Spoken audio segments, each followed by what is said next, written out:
ناظرین، اتہاس میں کچھ کہانیاں ایسی لکھی جاتی ہیں جو ہمیشہ کے لیے یاد رکھی جاتی ہیں۔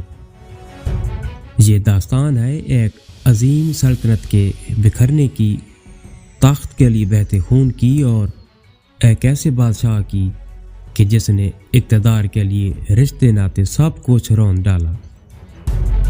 شاہی محل میں کیا سازشیں ہو رہی تھیں، کون دوست تھا اور کون دشمن۔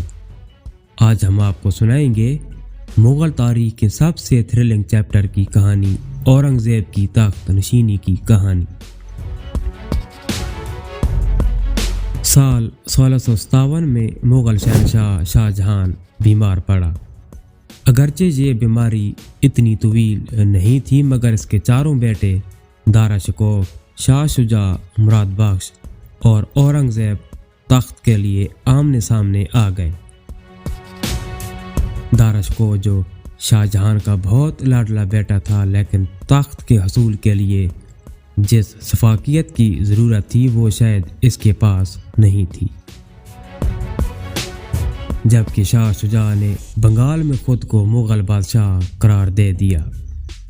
مراد بخش ایک جنگجو تھا مگر سیاسی چالیں نہ سمجھتا تھا۔ مگر ان تینوں کے برعکس اورنگزیب سب سے زیادہ ذہین اور چالاک ثابت ہوا۔ 1658 میں سامو گڑھ کی جنگ میں اورنگزیب نے دارا شکوہ کو شکست دی، جو فرار ہو کر گجرات چلا گیا، مگر بعد میں گرفتار ہو کر قتل کر دیا گیا۔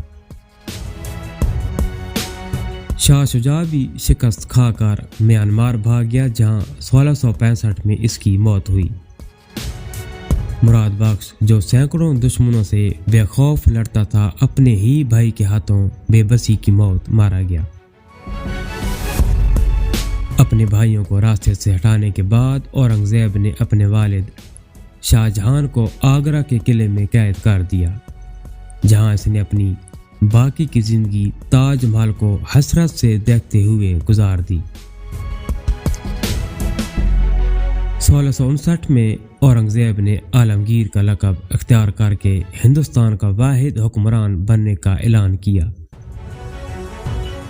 وہ ایک سخت گیر جنگجو اور مذہبی رجحان رکھنے والا بادشاہ ثابت ہوا، مگر آخر میں وہ تنہا رہ گیا۔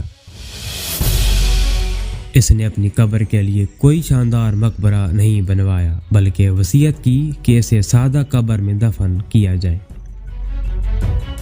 اورنگزیب کی تخت نشینی کی یہ داستان ایک سوال چھوڑتی ہے کہ کیا اقتدار کے لیے بھائیوں اور باپ کو راستے سے ہٹانا جائز تھا؟